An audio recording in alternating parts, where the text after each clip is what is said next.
from Wolverhampton Music Service, and in this video I'll be looking at the Clarinet Grade 2 study, Surbiton Rock, and I'll be starting off by looking at some of the technical points and then performing the piece for you to play along with.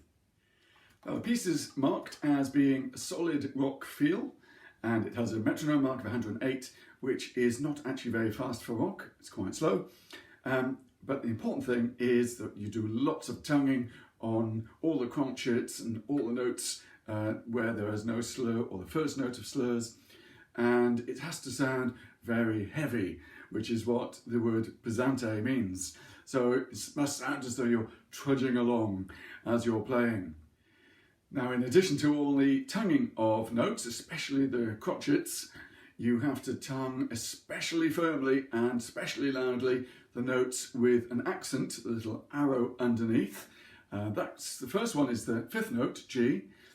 So play that really louder than the other ones, but then tie it on, so join it on to the G crotchet that follows. And that rhythm, where you have the quaver followed by an accented quaver tied to a longer note, that is a very important rhythm in this piece because it emphasises the syncopation, the offbeat notes.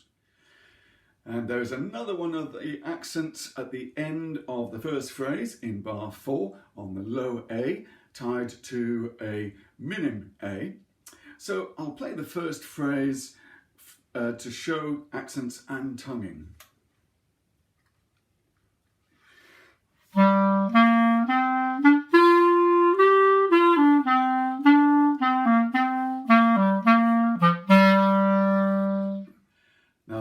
Accents in the piece, especially in the high note section, starting on high E. So start off with a really good firm high E. Now you're playing the note before, which is low A. So high E is actually the same fingering as low A, but just adding your thumb key.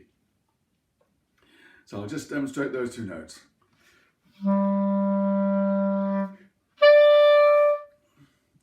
So quick deep breath before the high E, and then the other high notes that you need to use are the next note down, D with your third finger, and then C with your little finger on the right hand little finger on the furthest upper key.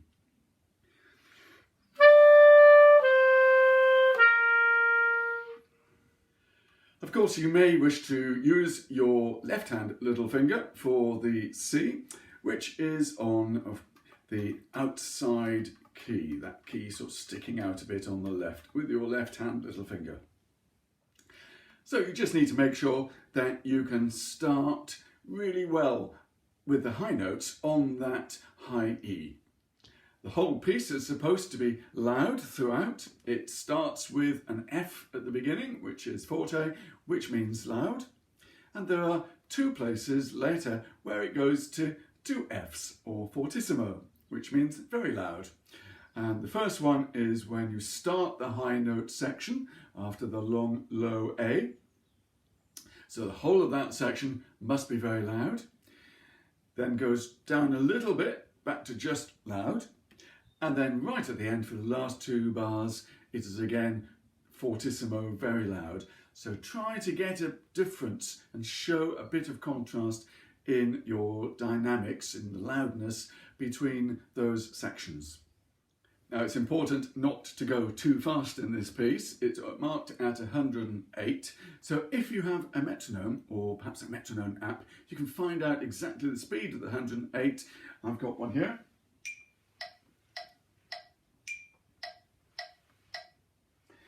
So that's not too fast. So I'll now try playing the piece at that speed so that you can play along as you're learning this piece. I'm going to count 3 with a silent fourth beat so that you know when to come in. 1, 2, 3.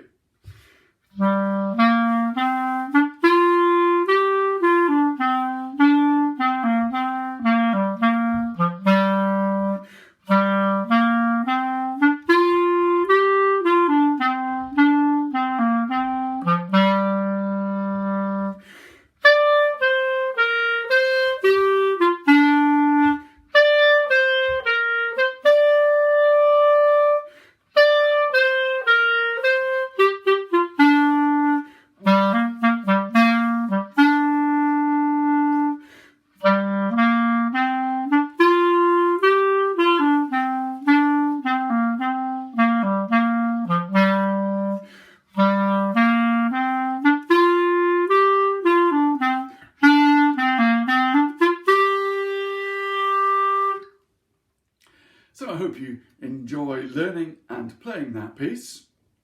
And don't forget to look out for further video releases from the Wolverhampton Music Service. Thank you.